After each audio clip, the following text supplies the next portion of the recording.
So you've got customers, that's awesome. Now, how does one retain, nurture, and make sure these customers come back again and again without getting tired of your brand? Part of the answers lies in your brand's ways of releasing new and exciting products. And another part of that answer can be found in email marketing. In this week's video, we'll focus on the latter. Here's the complete strategy you'll want to set up to be bulletproof with your emails. My name is Justin and I'm the founder of Wizo Media, an e-commerce marketing agency specializing in elevating thriving brands by simplifying e-commerce growth.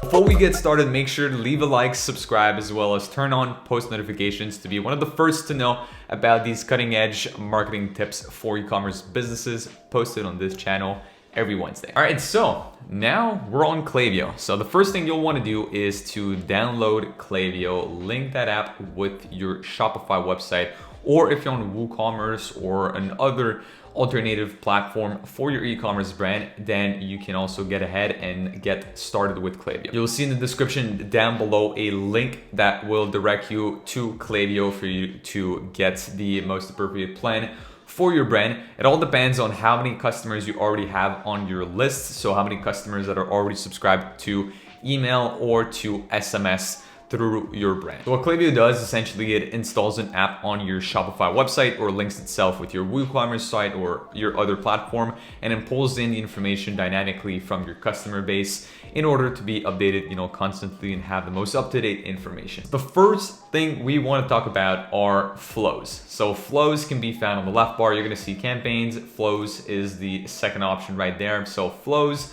is emails that are going to be sent out automatically based on certain criterias to your customer. We can kind of see that right now on screen. So the little zap sort of icon you see right there is the trigger. This one, the abandoned cart flow, is sent after somebody started checkout and only includes someone if this person has placed an order 0 times since starting this flow.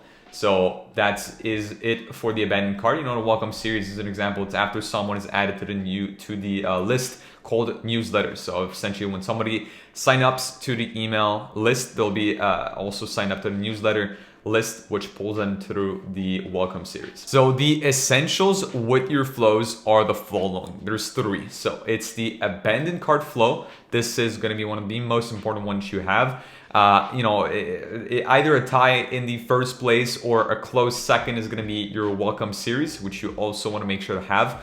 These 2 are usually the flows that will bring you the most amount of revenue and that will be the most sent out also to your clients. So these 2 are the must, and I'll add a third one to your essentials, which would be browse abandonment. I'm putting it right there because browse abandonment is not going to be sent out all the time. So this is one of these emails where it gets sent out, fewer times than others because it only gets sent out after somebody viewed a product but didn't take action. So if that's a new customer and we don't really have their email, it's pretty hard to send them an email from that. So this is why this is one of these emails that just doesn't get sent out as much. So why are these 3 essentials? Well, your abandoned cart, what it does is basically, again, get sent out as soon as somebody abandons their cart. So that is your best retargeting email that you can possibly have.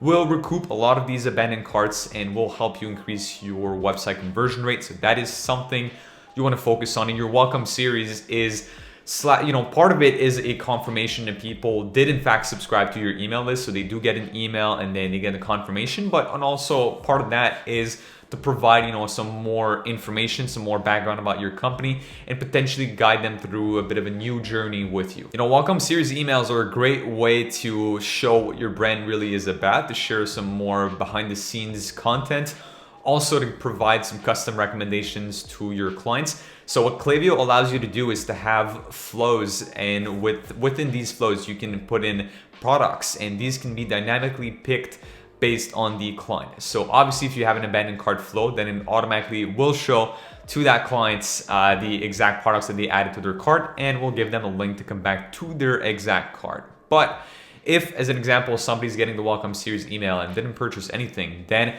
based on what they browse on the website, or just, you know, in what Klaviyo thinks this person is going to like a little more, is going to push essentially certain products to that person. So those are the main flows you want to have. Really easy to create these flows. You just go to the top right, you click create flow from there, and then you already have the essentials right there. So they literally say it right over there. They put about essentially 6 of them for the essentials. I usually, you know, go with these 3 to begin with, and then the rest can be added afterwards. So you can simply use what they have right there. Their standard flows are already pretty good. Just customize them and modify them, obviously, to your brand's tone and image. Now, for the extras, there's a couple ones that you'll want to take a look at also after you've set up correctly your basic flows. So some of these include the following. There's the customer win back, the UGC, cross-sell, upsell, and birthday. So let's start at the end with the birthday flows. Those are a really great way to engage with your audience and also create this relationship with them. So if you're gathering with your pop-up form your customers' email, or if you're, you know, part of your welcome series, you're asking them to fill in their birthday, you know, whatever it is, this is a great way to have a really personalized touch for your customers. So on their birth dates, or, you know, a few days prior, you can send them a discount. You can let them know like, hey, we know your birthday's coming up real soon, so we thought, you know, it'd be a good time to send you, you know, a little care package. You know, you could give them, let's say, just a free sample of one of your items, or it could be a discount, it could be anything, but just a little gift, you know, shows a highly personalized approach with your emails. Done correctly, these emails perform wonders. And your customer win back is pretty simple. You know, after about 75 days that somebody purchased but didn't really do any other actions with your sites, they're gonna be entered in this customer win back flow. You can obviously customize the delay, but they're gonna start receiving emails from you about offers, and the way you position it, it's all about the angle. So on the birth date, well, you obviously mention that this is this, you know, person's birthday coming up, or that it's actually their birthday today. And for the customer win back, then it's all about like, hey, we're missing you. Have you forgotten about us? You know, some you play with humor, and humor works well with these emails. So customer win back, then UGC and reviews. So I want to talk about UGC and reviews, and I'll pair up cross-sell and upsell afterwards. So you can set up a flow, and I recommend that you do have a flow that is going to be sent out a few days after somebody usually should have received their order. So let's assume that usually people get their order within about, you know, 5 business days.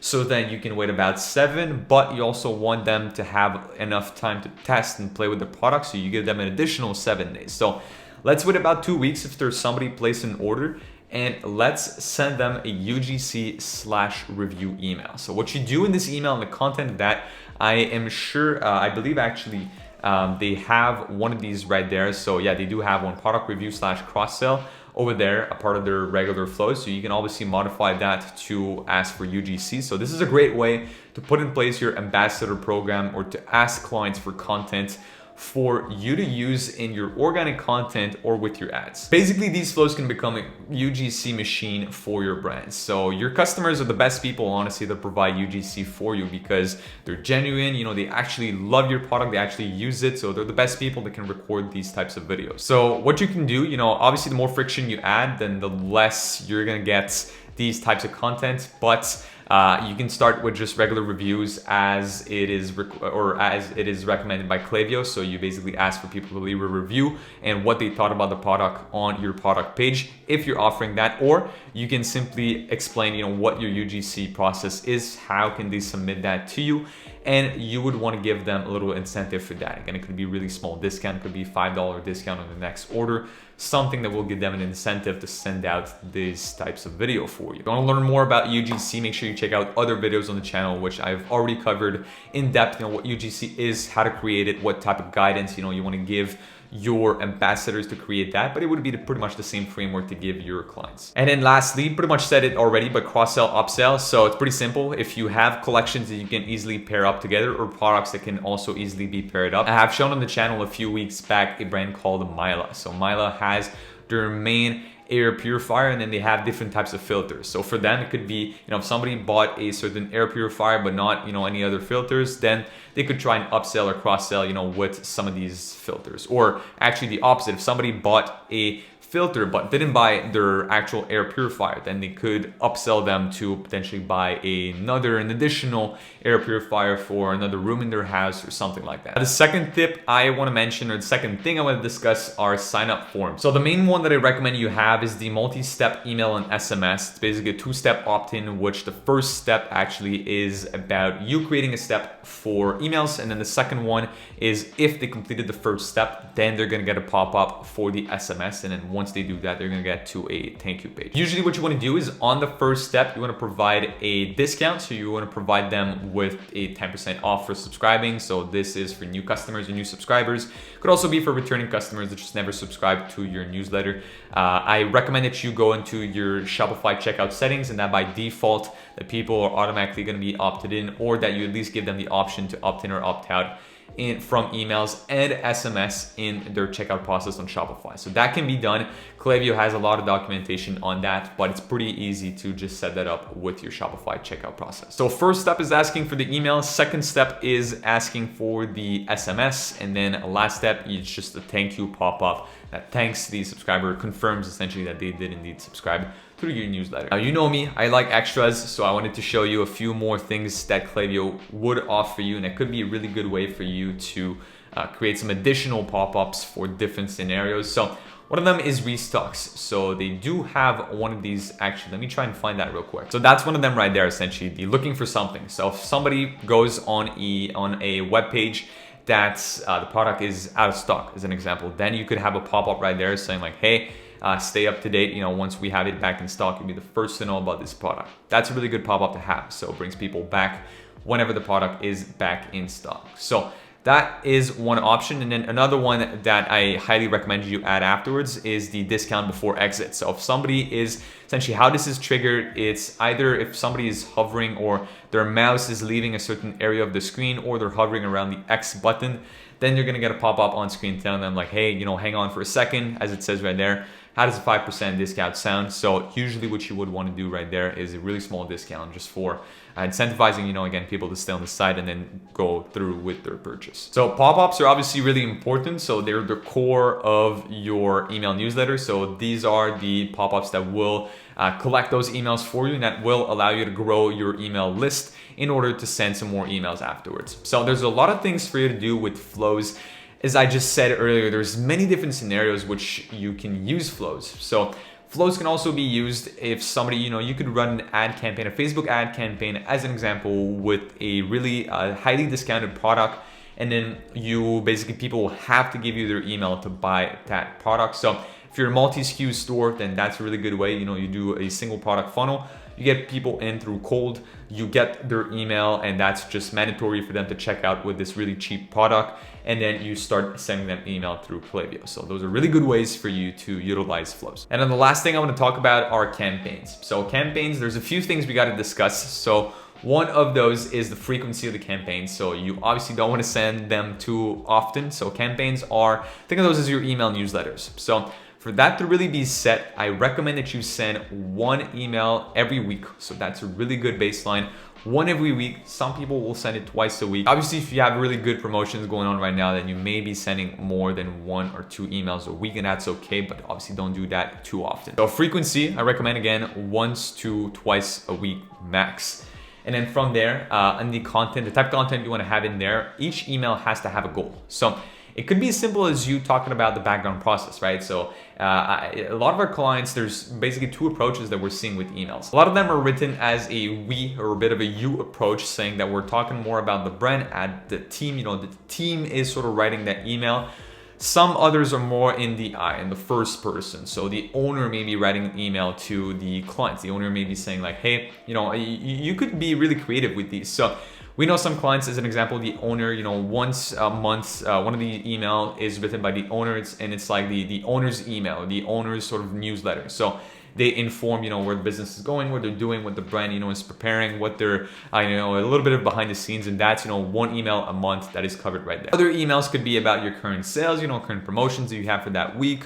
Or it could be about new collections. It could be about, again, the time of the year. Let's say we're approaching Christmas, and you could write something about Christmas. You could wish, your audience well. There's many different things that you can do about that. just be creative, and the content, or the most important part that you want to remember is to have a clear call to action for each of these emails. You want it to be clear, what action you expect people to take from that. Is it to shop? Is it to essentially go to your Instagram and then give you a follow? So there's many different call to actions you can do with that. It doesn't always have to be sales. It doesn't always have to be pushy. It could be more of a information-based newsletter, but it keeps people engaged and it keeps them active. And in terms of text content, how much you want to have, too much can be a thing with text content, but you still want to keep just enough for that to be, readable. So you're going to see big corporate companies sending, barely any text. It's mostly images.